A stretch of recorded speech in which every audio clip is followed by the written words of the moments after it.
ఇదే RTV app వార్తల్ని క్షణాల్లో చదివే అవకాశం ఉంటుంది. ఒక న్యూస్ పేపర్, ఒక టెలివిజన్ ఛానల్ మీ చేతుల్లో ఎప్పుడూ ఉంటాయి. Welcome to RTV. నేను వర్మ. మనతో పాటు గాజువాక తెలుగుదేశం పార్టీ అభ్యర్థి పల్లా శ్రీనివాసరావు గారు మనతో ఉన్నారు. అసలు ప్రసారం ఎలా జరుగుతూ ఉంది, ట్రెండ్స్ ఎలా ఉన్నాయంది ఆయన్ని అడిగి తెలుసుకుందాం. సార్ నమస్తే అండి. సార్ చెప్పండి, 2019లో కూడా పోటీ చేశారు. అప్పటికి ఇప్పటికి మీకు అలాగ పబ్లిక్ పల్స్ ఎలా ఉంది? అందరికీ నమస్కారం అండి. నేను 2009లో చేసిన, అంటే ఆల్మోస్ట్ ఇది 4th టైం నేను కంటెస్ట్ చేయడం అండి. అయితే 2014లో గెలవడం జరిగింది. 2019లో మళ్ళీ ఓటమి పాలవడం జరిగింది.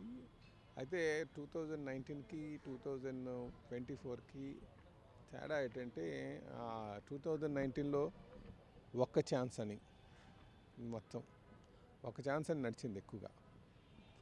అలాగే అది రాష్ట్ర వ్యాప్తంగా కూడా ఒక అవకాశం ఇద్దాం అన్న ఒక ఆలోచనతో, ఎలాగంటే ఓటర్ని నమ్మించగలిగారు జగన్మోహన్ రెడ్డి గారు ఈ ఐపాక్ టీంతో.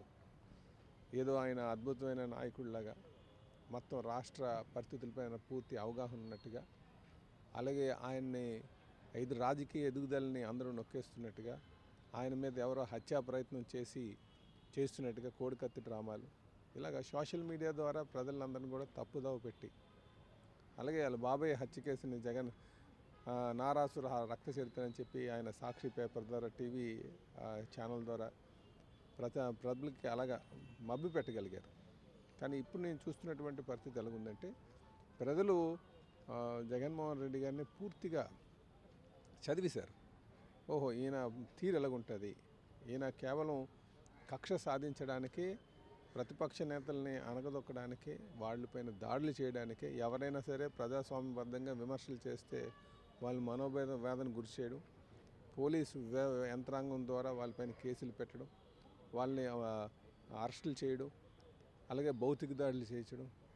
సో ఇప్పుడు అర్థం చేసుకున్నారు ఎక్కడ కూడా ఈయన అలాగే ప్రజల్లో తిరగకంటే ఒక నియంతలాగా ఒక ఆఫీస్కే పరిమితం అయిపోయి, ఆయన ఆఫీస్కే పరిమితం అయిపోయి ఉన్నటువంటి పరిస్థితి. ఎక్కడికి వచ్చినా పరదాలు కట్టుకున్న చాటున వస్తున్నారు. అలాగే ఒక ప్రభుత్వానికి గుదిబండలాగా మారేటువంటి ఒక వ్యవస్థని, అది గ్రామ సచివాలయాలు కావచ్చు, గుదిబండలాగా రాష్ట్రానికి మారిపోయేటటువంటి ఒక పెద్ద వ్యవస్థని ఒకటి ఏర్పాటు చేసుకుని, దాని ద్వారా పర్సనల్ డేటా అంతా కలెక్ట్ చేస్తూ అక్రమంగా ఏదో విధంగా అధికారంకి వచ్చేద్దామని ఒక ఆలోచనతో ఈయన వెళ్తున్నారండి. ఇవన్నీ కూడా ప్రజలు గమనిస్తున్నారు. ఖచ్చితంగా నాకు అనిపిస్తుంది అయితే మార్పు కావాల్సినటువంటిది, అంటే వైసీపీ ఇంటికి పంపించడానికి కావాల్సినటువంటి మార్పు కావచ్చు. రేపు తెలుగుదేశం జనసేన వైసీపీని ఇంటికి పంపించాలని తెలుగుదేశం అనుకుంటుందా ఇక్కడ, లేకపోతే ప్రజలు అనుకుంటున్నారా? ఆయన చాలా నవరత్నాల పేరుతో చాలా సంక్షేమ పథకాలు ఇచ్చాడు.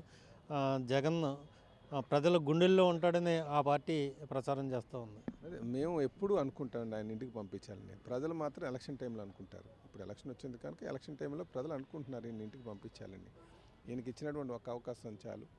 రాష్ట్రాన్ని అప్పుల పాలు చేశారని, విధ్వంసం చేస్తున్నారని, దోపిడీ చేస్తున్నారని, మాటకి ఒక ముఖ్యమంత్రి స్థాయిలో ఒక మాట చెప్తే ఆ మాటకు కట్టుబడేటువంటి పరిస్థితి లేదని అనేక సందర్భాలు చూడండి. సో ఇవన్నీ కూడా జగన్మోహన్ రెడ్డి గారు ఒక నైజాన్ని అర్థం చేసుకుని ప్రజలందరూ కూడా మార్పుకు సిద్ధంగా ఉన్నారు అని తెలియజేస్తున్నారు. కాన్స్టిట్యున్సీలో, మీ కాన్స్టిట్యున్సీలో చూసుకుంటే కనుక వైసీపీ నుంచి మినిస్టర్ అమర్నాథ్ పోటీ చేస్తూ ఉన్నారు.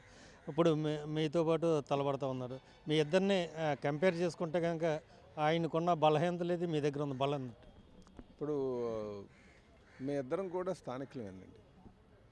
అటు ఇంకోటి చెప్పాలంటే తిప్పల వాళ్ళ ఫ్యామిలీ కావచ్చు, గుడివాడ వాళ్ళ ఫ్యామిలీ కావచ్చు, మా ఫ్యామిలీ కావచ్చు, ముగ్గురం కూడా గాజువాక ప్రాంతం నుంచి ఎప్పటి నుంచో ఉన్నటువంటి వాళ్ళే. అయితే నాకున్నటువంటి అడ్వాంటేజ్ ఏంటంటే, గడిచిన 15 సంవత్సరాలుగా ఈ నియోజకవర్గం ప్రజలతో పూర్తిగా మమేకమై, నా అధికారం ఉన్నప్పుడు నా తీరు తెలుసు, అధికారం లేనప్పుడు నా పోరాటం తెలుసు. సో పూర్తిగా అను ఈ నియోజకవర్గం అవగాహన కల్పించుకొని ప్రజలకు అందుబాటులో ఉన్నటువంటి పరిస్థితి నాది. నాకు అది అడ్వాంటేజ్ అనుకుంటున్నాను. అలాగే ఇక్కడ ఉన్నటువంటి సమస్యల పట్ల పూర్తి అవగాహన. ఎందుకంటే 2014 నుంచి 2019 మధ్యన అనేక జీవోలు తీసుకురావడం జరిగింది. ఇకపోతే మరి అమర్ గారికి సంబంధించి అయితే ఆయన ఎక్కువ కాలం రూరల్లోనే చేశారు. గత 10 సంవత్సరాలుగా రూరల్కే పరిమితమై ఉన్నారు. అనకాపల్లి కావచ్చు, అటు అనకాపల్లి పూర్తి పార్లమెంట్ పరిధిలో ఆయన పనిచేశారని చెప్పేసి ఉంది. ఆ విధంగా నాకు అడ్వాంటేజ్ ఉంటుందని చెప్పి నేను తెలియజేస్తున్నాను. సార్ ఒక విధంగా చూసుకుంటే మీరు స్థానికులు, అలాగే మీ ఫాదర్ పల్లా సింహాచలం గారి ఆ లెగసీ ఇదంతా మీరు మీకు అందరి అనుకూల అంశాలు అన్నట్టు ఉన్నప్పటికీ కూడా ఈ అలయన్స్ వల్ల మీకు కొత్తగా ఏమన్నా అడ్వాంటేజ్ ఏమన్నా ఉందా? ఎలియన్స్ వల్ల చాలా అడ్వాంటేజ్ ఉందండి. ఎందుకంటే జన సైనికులు భారీగానే ఉన్నారు గాజువాకలో. అలాగే బీజేపీ పార్టీకి కూడా కొంత ఉంది. కానీ ఎక్కువగా జన సైనికులు మాత్రం ఎక్కువగా ఇక్కడ ఉన్నటువంటిది కనుక నాకు అది అడ్వాంటేజ్ వస్తుంది. ఒకటి నాకు అవగాహన ఉంది. తెలుగుదేశం పార్టీ నాయకులు ఎప్పటి నుంచో ఉన్నారు. మాకు పూర్తి స్థాయి నెట్వర్క్ ఉంది, పార్టీ పరంగా నాయకత్వం ఉంది. అలాగే ఇప్పుడు జనసేన తోడవడం ఇంకా మాకు అడ్వాంటేజ్ అని చెప్పేసి. ఇప్పుడు బీజేపీ వాళ్ళు మాకు అడ్వాంటేజ్ ఏంటవుతుందంటే వాళ్ళు ఎలక్షన్ సజావుగా చేసుకోగలమని ఒక నమ్మకం ఉంది. లేకపోతే చాలా దారుణంగా మీరు చూడండి, నెల్లూరులో మున్సిపాలిటీస్లోని కార్పొరేషన్స్లో ఏకగ్రీవాలు ఎక్కడ ఉంటాయండి? ఒకవేళ ఏకగ్రీవాలు అయ్యాను అనుకోండి, అది ప్రజాస్వామ్యం కూలి అయిపోయినట్టుగా. జగన్మోహన్ రెడ్డి గారు అధికారంకి వచ్చిన దగ్గర నుంచి కూడా ఎలక్షన్స్ ఎక్కడ కూడా సజావుగా సాగలే, దౌర్జన్యాలు దోపిడీలు చేస్తూ. సో ఈరోజు కేంద్రం పార్టీతో మాకు పొత్తు ఏర్పాటు చేసిన కనుక ఎలక్షన్ సజావుగా సాగుతుందని నమ్మకం.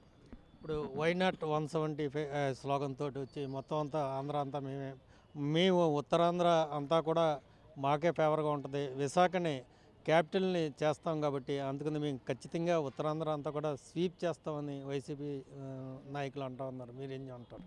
అదే అండి, ఆయన జగన్మోహన్ రెడ్డి గారు వై నాట్ 175 అని చెప్పేసి ఒక ఏదో ప్రజల్ని ఆ సోషల్ మీడియా ద్వారా లేకపోతే ఏదో వాళ్ళ మాటల ద్వారా కూడా మభ్య పెట్టడానికి ప్రయత్నం చేస్తున్నారండి. కానీ అది పకటకలే అనుకోవాలండి. జగన్మోహన్ రెడ్డి గారు 175 గెలిచేస్తారన్నది కానీ నాకు తెలిసి అన్ని కాదు. అసలు నాకు తెలిసి ఆయనకు చాలా తక్కువ సీట్లు వస్తాయి. ప్రజలు మాత్రం పూర్తిగా డిసైడ్ అయిపోయి ఉన్నారు. అలాగే ఆయన జగన్మోహన్ రెడ్డి గారు ఎందుకు ఇలాగ అంటున్నారంటే ఆయన ఒక నెట్వర్క్ అని చెప్పాను కదండి, వాలంటరీ వ్యవస్థ అనేది ఒక నెట్వర్క్ ఏర్పాటు చేసుకున్నారు. రేపు ప్రభుత్వానికి గుదిబండలా మారేటువంటిది. నాకు తెలిసి ఆ వ్యవస్థ వాలంటరీ కావచ్చు, లేకపోతే సచివాలయం వ్యవస్థ కావచ్చు, ఆ బిల్డింగ్ రెంట్లు కావచ్చు, దానికి పవర్ కావచ్చు, సుమారు 32,000 కోట్ల రూపాయలు నాకు తెలిసి 4 సంవత్సరాలు అయినట్టు 4 సంవత్సరాలకు చెప్పాను. అలాంటి వ్యవస్థ ఎక్కడ కూడా ప్రభుత్వం అలాంటి వ్యవస్థలు భరించు, ఉద్యోగ అవకాశాలు కల్పించాలి. సో ఈ వాలంటరీ వ్యవస్థ నెట్వర్క్ ఏర్పాటు చేసుకొని ఇంటింటికి వెళ్ళి సమాచారం గ్యాదర్ చేసి, సో ఈ నెట్వర్క్ ఏదో విధంగా మళ్ళీ అడ్డదారులో వచ్చేద్దామని ఒక ఆలోచనతో ఆయన ఉన్నారు. కానీ ప్రజలందరూ కూడా గమనిస్తున్నారు. కనుక ఆయన నాకు తెలిసి ఖచ్చితంగా ఆయన ఇంటికి పంపుతారనేదే నేను భావిస్తున్నానండి. రాజధాని మీరు 2020 ఫిబ్రవరి అనుకుంటా అండి, వీళ్ళు 3 రాజధానులు అనౌన్స్ చేశారు. ఆ రోజు విశాఖపట్నంలో ఉన్నటువంటి తెలుగుదేశం పార్టీ నాయకులందరూ కూడా మాట్లాడుకొని ఏదైతే ఎగ్జిక్యూటివ్ క్యాపిటల్ అంటున్నారో విశాఖపట్నంకి మేము స్వాగతం పలుకుతున్నాం అని చెప్పాం. ఎందుకంటే స్వాగతం పలుకుతాం, కానీ మీరు అమరావతి రైతులకు న్యాయం చేయాలి, శాసన రాజధాని అది అన్నారు. శాసన రాజధానిని పూర్తిగా నిర్మాణం చేయండి. అలాగే ఇక్కడ విశాఖపట్నం ప్రాంతంలో దోపిడీలు కానీ, కబ్జాలు కానీ, దౌర్జన్యాలు కానీ చేయనటువంటి భరోసా కల్పించండి అన్నాం.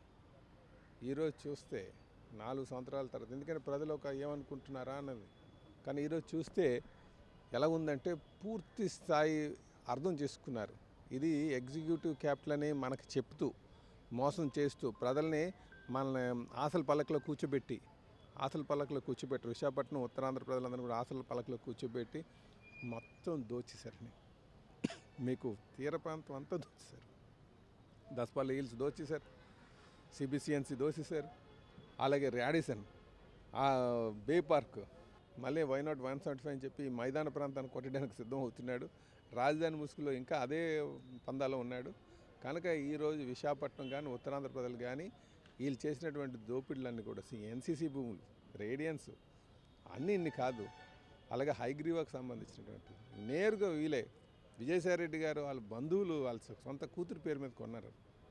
ఇవన్నీ చూసిన తర్వాత ప్రజలు అలా కాకుండా గంజాయి రాజధాని కింద ఎక్కడైనా విశాఖపట్నంలో ఎవరైనా అంటే ఎంతో సుందరమైన ప్లేసు, అద్భుతమైన ప్లేసు. మీరు గంజాయి అంటున్నారు, కానీ వైఎస్ఆర్సీపీ అంటుంది మీరు టన్నుల కొద్దీ షిప్ల మీద ఇక కొకైన్, బ్రౌన్ షుగర్ అంతా వ్యాపారాలు మీరే చేస్తున్నారు, మీకు ఎందుకు ఎవరు ఓటేయరు అని వాళ్ళు అంటున్నారు, మీరేమో గంజాయి అంటున్నారు. మీరేమంటారు దీని మీద? అదండి, గంజాయి రాజధానిగా చేశారు. ఈరోజు కొత్తగా బయటపడింది ఏంటంటే 50,000 కోట్లు చేసినటువంటి అంటే మీది కదా అది.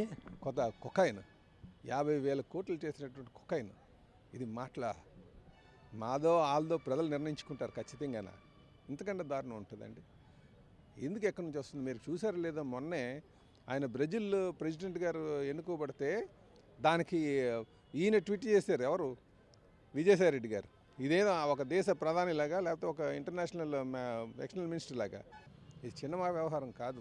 తెలుగుదేశం పార్టీ నాయకులు రాష్ట్రాన్ని అభివృద్ధి చేద్దాం అనుకుంటారు, కానీ ఇలా దొంగ వ్యాపారాలు చేసినటువంటి దాఖలాలు ఏం లేవు. దీనికి నిదర్శనం ప్రజలందరూ గమనిస్తున్నారు. గంజాయి రాజధాని, డ్రగ్స్ రాజధాని కూడా తీసుకొచ్చేశారు. నాకు తెలిసి ఇంకా ఈయన స్వరూపం నైజం, జగన్మోహన్ రెడ్డి గారి స్వరూపం నైజం ప్రజలందరూ చూసేశారు. విశాఖపట్నం ప్రజలు కూడా చూసేశారు. వీళ్ళ వల్ల చాలా ప్రమాదకరమైన ఆలోచన చేస్తున్నారు. కనుక ఈరోజు ఆ ఆలోచన లేదు. ఈ రాష్ట్రాన్ని అభివృద్ధి చేసుకోవాలనే ఆలోచనతోనే ఉన్నారు అందరూ. సార్ ఒకటి చెప్పండి, మీరు ఉత్తరాంధ్ర వ్యాప్తంగా మీ అలయన్స్ ఏదైతే ఉందో ఎన్ని సీట్లు దక్కే అవకాశం ఉంది మీకు? ఎప్పుడు ఉత్తరాంధ్ర అంటే జడ్జిమెంట్ ఒకలాగే ఉంటుందండి. ఇస్తే అన్నీ ఒక సైడ్ వచ్చేస్తాయి. మాకు తెలిసి అన్నీ గెలుస్తామని నమ్మకం ఉంది మాకు. ఉత్తరాంధ్ర నుంచి ప్రజలు తెలుగుదేశం పార్టీకి, జనసేన, బీజేపీ కూటమికి వాళ్ళు పట్టం కడతారని నమ్మకం మాకు ఉందండి. సో ఇది ఒకటి చెప్తా ఉన్నారు పల్లా శ్రీనివాసరావు. ఈ ఎలక్షన్లో టీడీపీ వార్ వన్ సైడే, ఉత్తరాంధ్ర వ్యాప్తంగా మొత్తం తెలుగుదేశం అలయన్స్ ఏ పార్టీలు ఉన్నాయో, బీజేపీ కావచ్చు, జనసేన, తెలుగుదేశం పార్టీలు మొత్తం ఉత్తరాంధ్ర మొత్తం కైవసం చేసుకోవడం ఖాయం.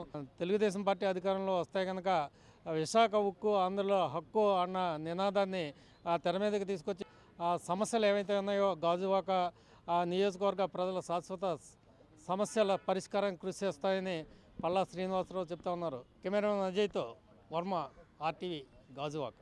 మరిన్ని వీడియోస్ కోసం ఛానల్ ని సబ్స్క్రైబ్ చేయండి. లేటెస్ట్ అప్డేట్స్ కోసం వాట్సాప్ ఛానల్ ని ఫాలో చేయండి. అండ్ లింక్ డిస్క్రిప్షన్ లో ఉంది.